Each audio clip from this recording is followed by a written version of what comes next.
Thieves will steal our cars, our valuables, just about anything they can get their hands on. To cut down on crime and antisocial behaviour, the police and other agencies are using new tactics and technology, so the bad guys get caught in the act. The CCTV is gold dust. Great evidence for the police. Got to have him stopped. Local councils, shops and businesses are laying some traps of their own. The eureka moment when you get that evidence. And the general public too can help unsuspecting crooks get their comeuppance. People won't stand by. I couldn't sit back and do nothing. Yes, we've got her. So, anyone who's up to no good had better think twice. They might just get caught red-handed.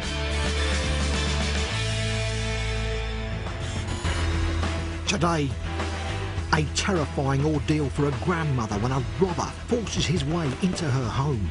I thought I was going to die. In my own house at 11 o'clock at morning. But she bravely puts up a fight. I said, get out. Also today, 2 garden gates. Over one of them, a parcel courier tries out her own special form of airmail delivery. And over another gate, he's not delivering anything. He's a burglar, determined to take whatever he can. He tries to karate kick a paving slab in half to throw through the window, but then he tries the whole slab.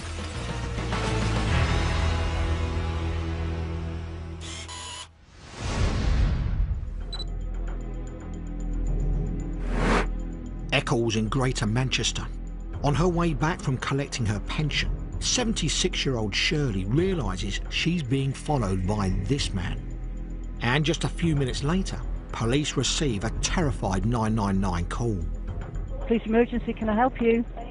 I've just been robbed in my own house. I opened the door and they bursted in. And I'm having a panic attack. Oh, no, just stay on the phone to me. Oh, God. All right, it's all right. The robber runs off. And it's not the first time he's struck in this neighbourhood. A week before, the same man snatched a mobile phone. The locals are on the alert for him. His picture's been circulated around the area. They all look out for each other, and when something like this happens to one of their own, they don't like it. But then there's an extraordinary turn of events for one of the local bobbies. It's a set of circumstances, and that's probably never going to happen again in my career. A 1 in a million chance.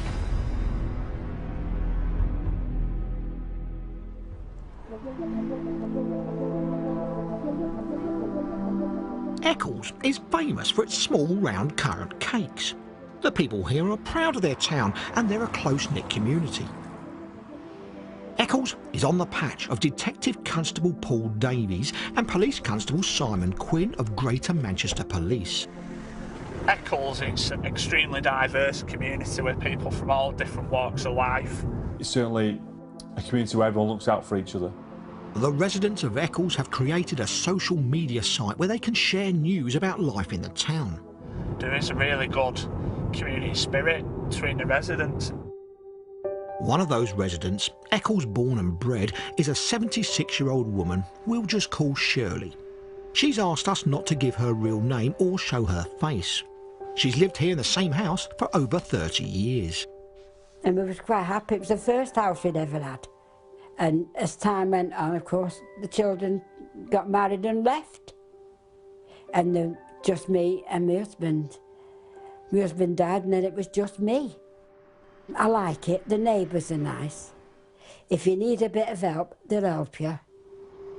And there's an example of how the locals help each other when 2 crimes happen there within days of each other.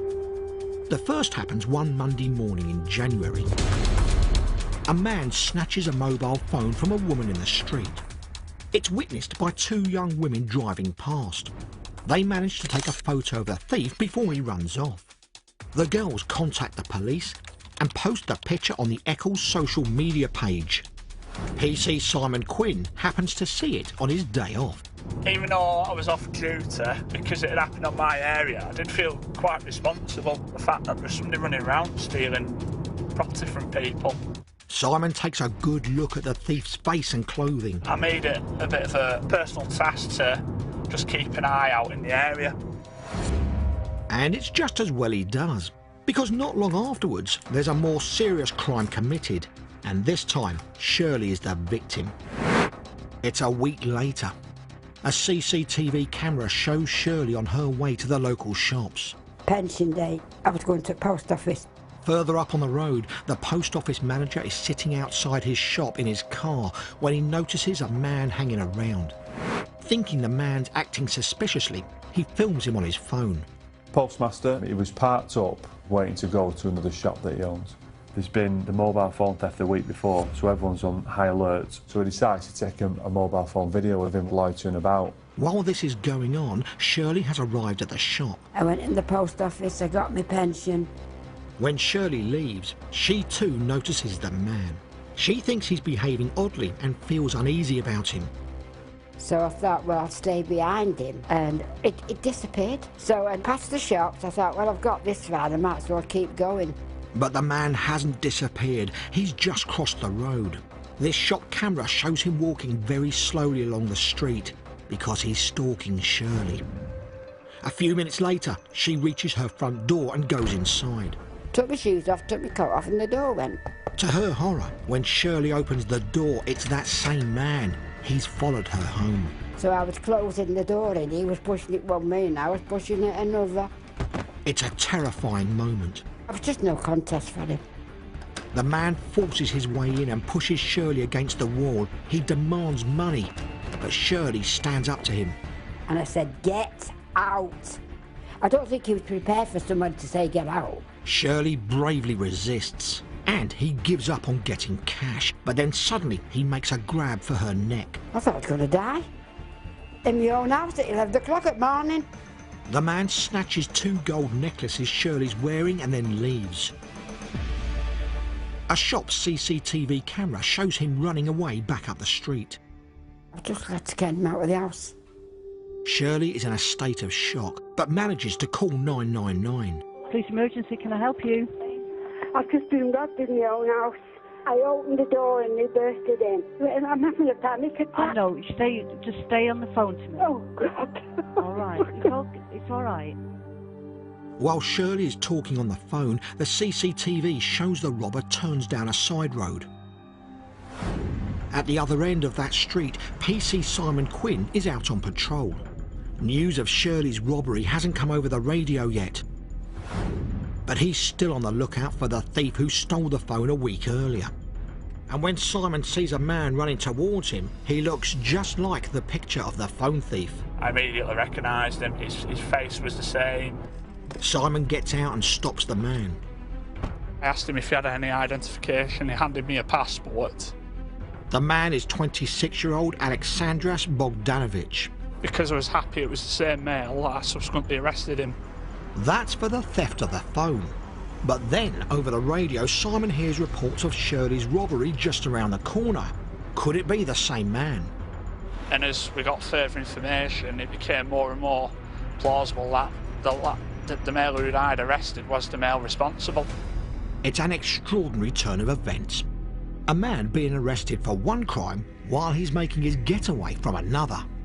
DC Paul Davies hears about it when he's on his way to the scene. When he shouts up on the radio that this lad just literally ran into his arms. Unreal.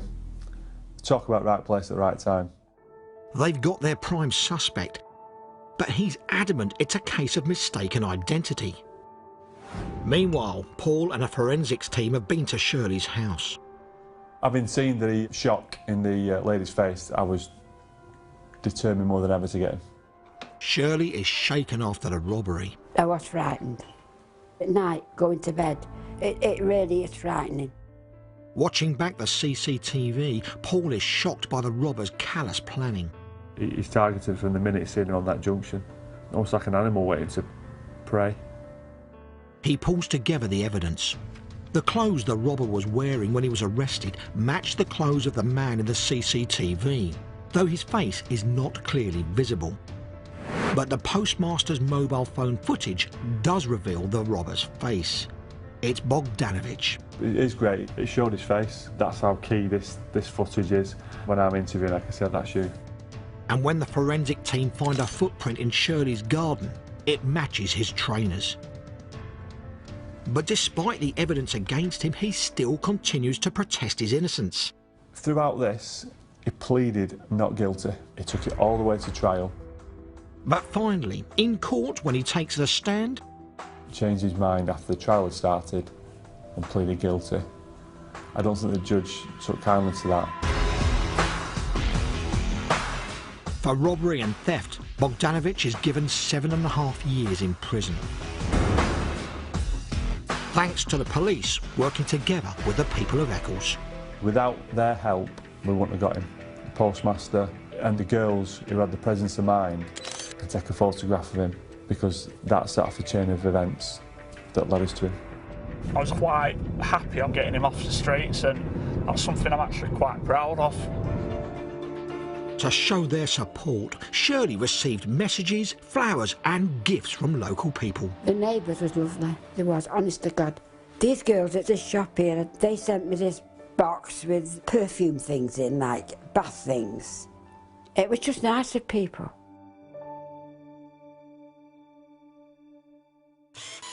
Delivery companies often ask you where they can leave your parcel if you're not in. Well, let's hope you don't get this particular courier. Her idea of a special delivery is rather far from first class.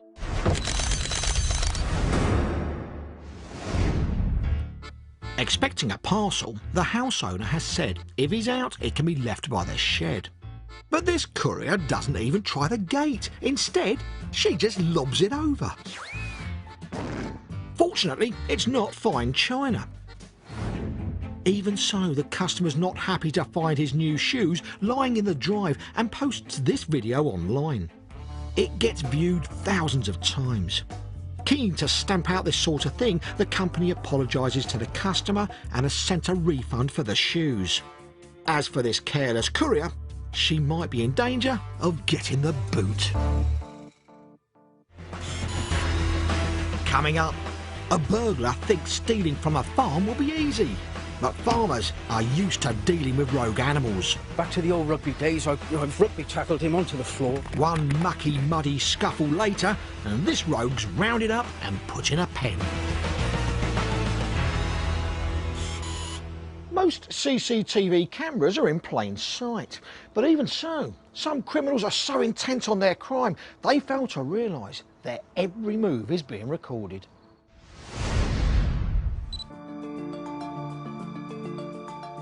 Stourbridge in the West Midlands. It's early afternoon. A man is apparently delivering circulars, but he's not. He's a burglar, and what happens next is shocking. He vaults the gate and breaks in. You wouldn't believe that somebody could ransack your house in 12 minutes. All my underwear and everything thrown out the drawers onto the floor. It's just horrendous. But her son posts footage from his cameras on the internet.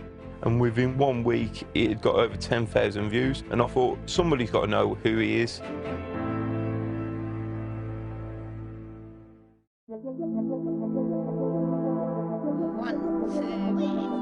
Stourbridge, near Dudley in the West Midlands, is home to Anne, her son Jay and dog Poppy.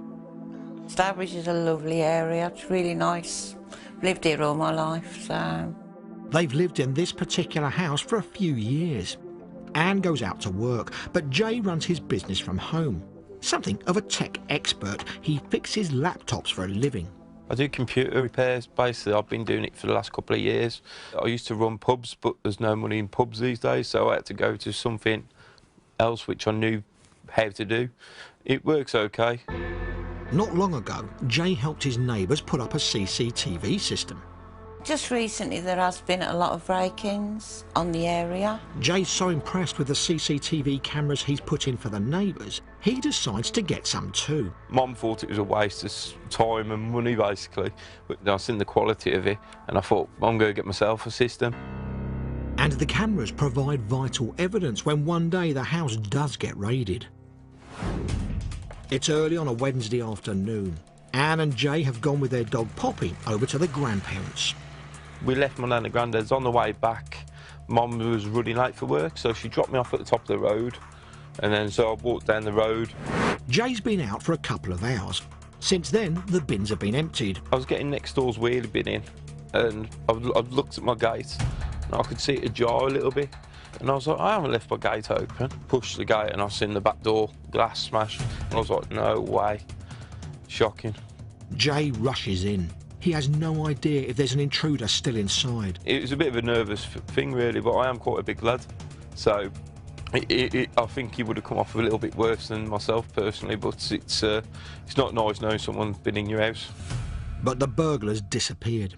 Jay calls the police, then his mum. And he says, Mum, we've been broke into. And I went, you're joking. Like, you know, you do. And no, we've been broke. So I drove home. I don't know how I drove home, because I was like... And as I come into the house, glass everywhere, and then looking around the house, you could see my bedroom, all my drawers had been opened, and all my underwear and everything thrown out the drawers onto the floor. It's just horrendous.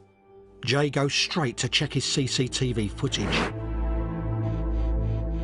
Basically, you see this chap walking down the road, and you can see my bins out, so I knew nobody was in because you'd get your bin in.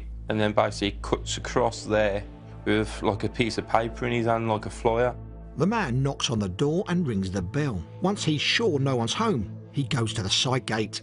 And then he takes the jump over the gate. And it's a 6-foot gate, jumps straight over, boom. The back door's locked, so the man looks around for something to smash the window. First, he picks up a small garden trowel and tries that. He even picks up the recycling bag to shield the glass from cutting himself. But the trowel doesn't work. He decides to use a paving slab instead. From then on, things go more quickly. Then he tries to do his Jackie Chan impression by trying to break the slab in half. That's not having it. And then whack, whack, 3 smashes, he's in. You wouldn't believe that somebody could ransack your house in 12 minutes. Oh, it's just a horrible feeling. The burglar leaves just a few minutes before Jay returns. When we calmed down and noticed things had gone, it was my laptop, my iPad, which my mum and dad had brought me, and my watch was stolen. It got no value to it, but it was bought for me by my late husband, so that can never be replaced. The thief has also snatched Jay's laptop, some phones, cash, and some of his customers' equipment too. He stole 2 laptops, what I was repairing. There was stuff on there that you think is going to be safe, which you've lost it for life now if it's not backed up anywhere. To make things worse, Anne and Jay aren't insured against theft. You just think it's another payment, so you let it go. It'll never happen to me. The police arrive, but they find few clues. Jay decides to start a campaign himself to try to discover the burglar's identity. He alerts pawnbrokers in the area to keep watch for the man. He then posts the footage on the internet. I thought somebody's got to know who he is, and basically I thought I'd make him that famous it'd be hard for him to sell the stuff, and he wouldn't even want to go out the house. And within 1 week it had got over 10,000 views. Various names are suggested, but then the police receive an anonymous phone call with crucial information. They got told who it was, they could ID him down to a T. So then they later arrest him. He said it wasn't him to start with, and they showed him the CCTV footage, and he went, "Can't lie no more, it was me, hands up." I really was glad when they said that they'd arrested him. It was like, yes, definitely. In court, the burglar is sentenced to 4 years in prison. Fortunately, Anne's tablet is recovered, although their other valuables are still missing. Jay's now splashed out on a house alarm and even more cameras. If it wasn't for the cameras, he would have been walking free, doing other people's houses. The chap doesn't think about who he's actually hurting. Could have been an elderly person here, so it's a good thing that he's banged up now. And Anne's now a camera convert. When he first brought the CCTV, I thought, what a waste of money. But, oh my God, it does help. It was the best thing he's ever brought. As we've seen, some burglars will go to great lengths to break into a house, but most thieves are opportunistic. There are some simple things we can do to help keep our home secure. You need to look at your own home through the eyes of the thief or the burglar.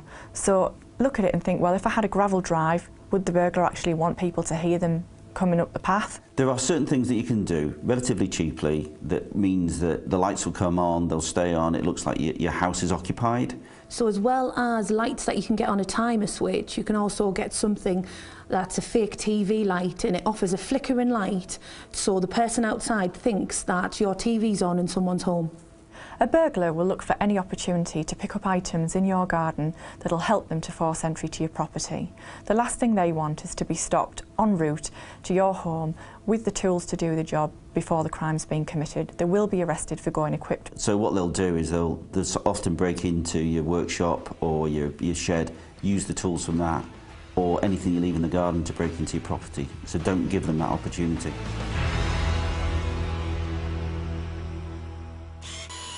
Thieves don't just target towns and cities, they can strike in the countryside too, which is why police and farmers are getting together to use technology to crack down on rural crime.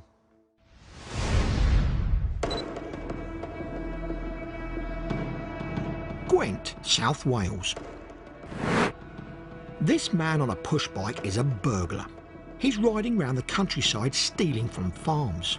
Maybe he thinks a remote rural area like this means easy pickings. But he's about to find out how local farmers and the police have joined forces to fight crime. The intelligence coming from farmers, it's like having 1,000 extra pairs of eyes out there. Andrew has had a tip-off that his farm is the burglar's next target.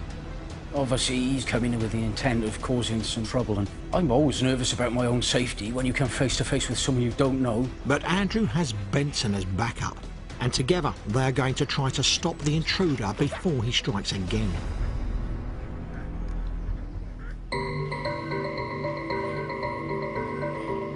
The peaceful countryside of Gwent is where local farmer Andrew grew up, and he has worked on this land most of his life. Love being outdoors. The opportunity of a job in the countryside came locally and I jumped at it. Eventually bought the grounds about 6 years ago and just never looked back. Absolutely love it here. Andrew's love of the Welsh countryside isn't the only thing that runs in his blood. His family also has a history of law enforcement. His father was once part of the security team that protected Prince Charles. My father was a policeman and my grandfather was one of the bosses in the flying squad in London. So we don't like our robbers in our family. Crime can be a problem in rural areas, not just big cities. So some farmers have invested in CCTV and other security systems. Andrew has trained his dog Benson as extra protection. Benson, he's a lovable character, but walking around on your own, you're quite vulnerable. So if I'm threatened or anything, Benson is there, he's going to look after me. And extra help with security is at hand from local community support officer Alan Mills. He has a special understanding of rural crime because he lives on a farm himself. Living in that background, I can see what's happening on farms.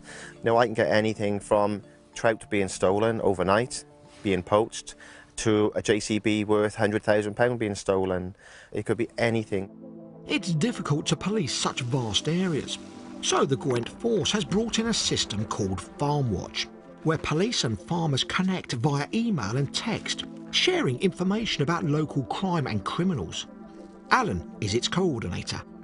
I think I've got nearly 1,000 farms on Farm Watch. It's like having 1,000 extra pairs of eyes out there, like having an extra 1,000, officers out there on the beat. And recently, Andrew, Benson and Alan found out how useful Farm Watch can be. Early one January morning, a stranger arrives at a farm near Andrew's. He rides in on what turns out to be a stolen bike. He's unaware the farm has CCTV, and believing there's no one around, he takes his time, spending several minutes looking for valuables in these cars. Finding nothing, he heads towards a stable block. But that's a mistake, because it means he gets noticed. These cameras, they actually go through to the farmer's phone as well, so he can look at this actually live on his phone. On the other side of the field, the farmer checks his phone and sees he has an intruder. He calls 999 and then he sees the man walk out of the stables wearing his wife's expensive fluorescent riding coat. This is the part that infuriated the farmer more than anything else, because he's now got personal. He's now taken something from his wife. The burglar leaves, but a few minutes later the farmer confronts him off camera. And the farmer grabs all the jacket, you know, the farmer's got the jacket, then the offender makes off. But the farmer's noticed the thief is heading towards the land belonging to his neighbour, Andrew.